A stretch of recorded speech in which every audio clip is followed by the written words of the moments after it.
Hey, it's Scout Andy, and thank you for joining me in another video. Now that it isn't like super hot here, and it doesn't feel like Florida and Arizona had a child, we can finally make a car video. Oh, yay. So some things that we have done is we have given it new fuel lines because this kind of car really needs that, because if there's like an old fuel line, it can leak and then make a huge, ginormous fire, or just a small fire. A fire is a fire. And then you can have a $26,000 barbecue. So, some other things we've done is we have refinished the wheels, which that's for next video. So make sure to watch that video, which probably not published because we're making this video. So yeah. Now, with that, let's get to the video.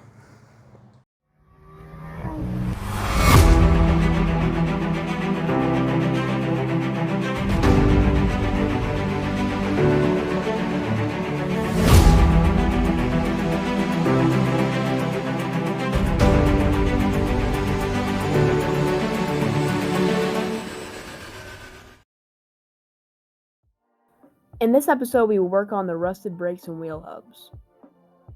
We first took apart the brakes so you can see how bad they were. So I put the parts in the sandblasting cabinet and slowly removed all the ugly off of them. It's a slow process working in the cabinet, but it's actually quite satisfying to watch all the rust come off and go back to the way they were 35 years ago. Here they are, all cleaned up and repainted. We decided to go ahead and replace the bearings since they looked pretty bad as well. All our parts all restored and ready to assemble with all the fasteners and new seals. Notice we don't paint the matting surfaces so they won't be stuck together later. After cleaning up the spindle, we put the brake shield back on. We didn't sandblast this part since it doesn't really show too much. And it's already pitted so bad that it didn't really help on the other side. So we just wire brushed it and primed it and painted it mostly to prevent rust. We cleaned out all the nasty old grease and put fresh grease in, which was really messy. Then we greased the new inner bearing and dropped it in its new home. We had to replace this old seal that was destroyed. You can see where it sticks out on one side here, so this one was trash. Here's a new fresh seal. You can see it isn't all popped out on one side. It goes face up like this, but it won't fit in without a little help from the BOH, or big ol' hammer if you're in the South. You need to tap it in evenly so it doesn't go in crooked. So we used this piece. Then we tapped it in until it was flush, but harder than this, of course. Now that the new seal is in place, we can finish the reassemble. The new outer bearing will go on this side, but not until we put the hub on the spindle. But first we need to put the new router on the hub. It goes face up just like this, and then we go around the edges putting the new zinc plated bolts in from behind and fitting them with the new fasteners. The back side also gets new washers, but you can't really see them in the video.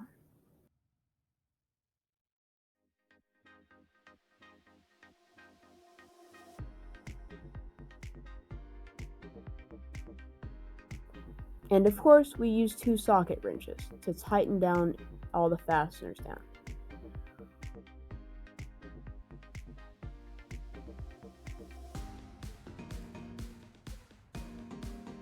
We put the outer bearing in, but just for safekeeping, or it will fall out in the next step.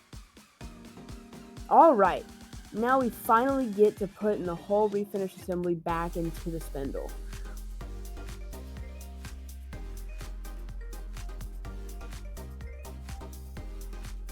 We put the new outer bearing in with the washer. The washer only goes in one way, so you can't mess it up.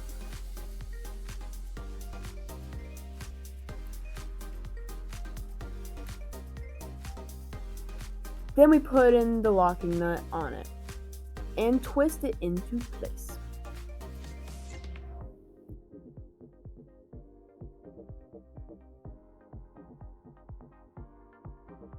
Once in place, we are giving the hub a spin and make sure it was firmly seated and did not wobble front to back.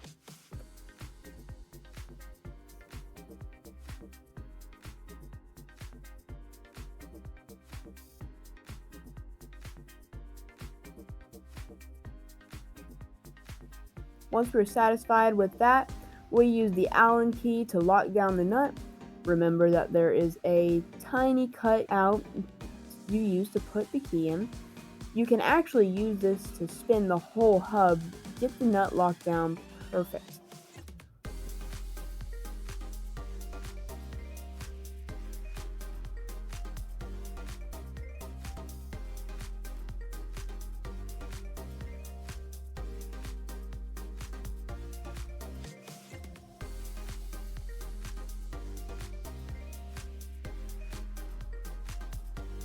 Once we were done, we made sure the hub would spin without hanging up.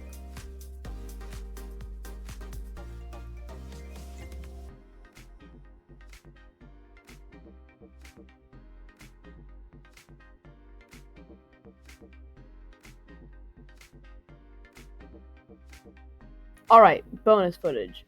A lot of people asked how we got our rusted brakes to look like new. So we added some of the footage from our process. Of course, the steps was taking the old parts of the car and breaking them down. We even went as far as pulling the pistons apart, which turned out to be a good idea because we were able to find a bad seal that had been leaking for a while. After we sandblasted, primed, and painted our parts with high temp paint, we had to put the new seal in the cup to prevent further leaking. We were lucky to get all the new seals from our favorite vendors, Auto Halls in Arizona. Anyways, this rubber seal fits into a groove just like inside of this cup. It went in pretty easily, but we wanted to make sure it fit just right.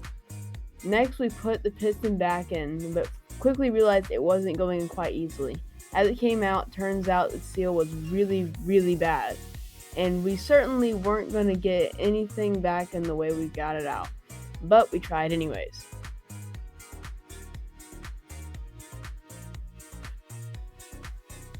Once we got the piston pressed and using the vise, we put the new rubber boot and new snap ring back on. This is where it's really starting to come back together and look like it did back in 1986. There's a groove on the piston face and it has to go back in a certain spot. Make sure you look up the math to figure out the 20 degrees thing, like we had to. Thank you, geometry class. Now we have the caliper put back on together, and it's looking pretty good because there's paint on the surface that was bare for some pieces, needed a little extra effort to get them to fit back together nice and snug.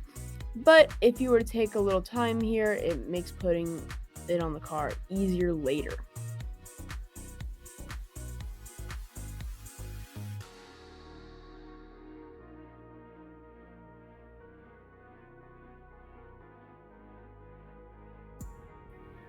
Alright, now we added the new bleeder screw and a new cap. Last time we didn't replace this 10-cent part and it cost us an afternoon of doing it all over again when it leaked. And here's the caliber all done, complete with new zinc hardware. Gotta say, it looks pretty nice. Now we put the whole thing back on the car. You can see where we also spent $15 and got a new brake line since we were there. We put the assembly back on the rotor and attached it using the two 19mm bolts with new washers. We didn't notice at first that Dad's big hat was in the way, so this video is mostly of his head. Remember though, that this is a floating caliber, so if the holes for the bolts were in line, right way around, you just have to push the assembly forwards or backwards and it'll just line up.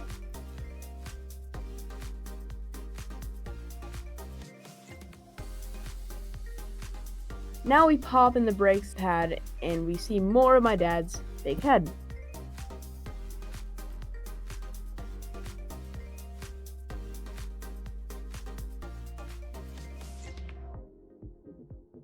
We start feeding the new pins in to hold the pad and while we get the back one ready.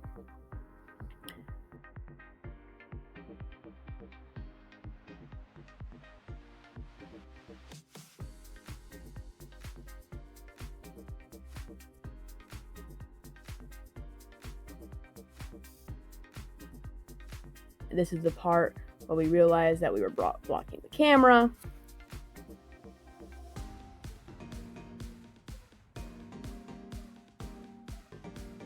Okay, now that the pads are in place, we pop the spring clip and push the pins all the way through. Almost done.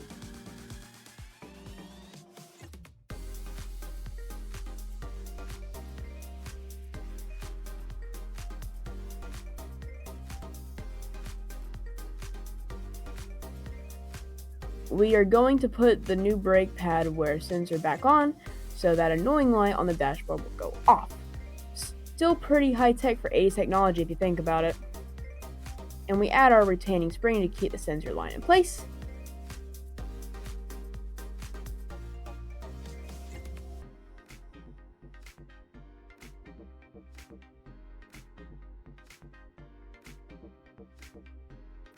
And we add our cotter pins to hold the whole thing together.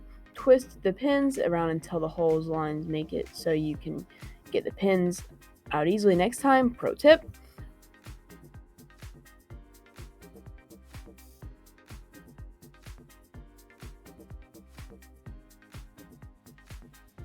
All done. We went ahead and detailed the wheel wells while we were here. The red is actual overspray from the factory. Look at that gorgeous, completely rebuilt brake caliper, just like when it rolled out of Germany, and it only cost us around $40 for everything.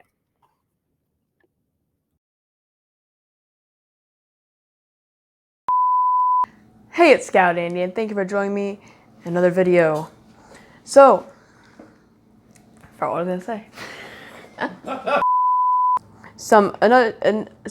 What we are doing. So what else? Words, English.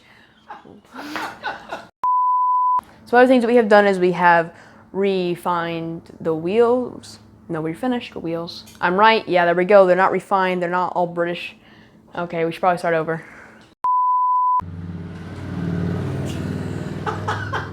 What is going on with the traffic?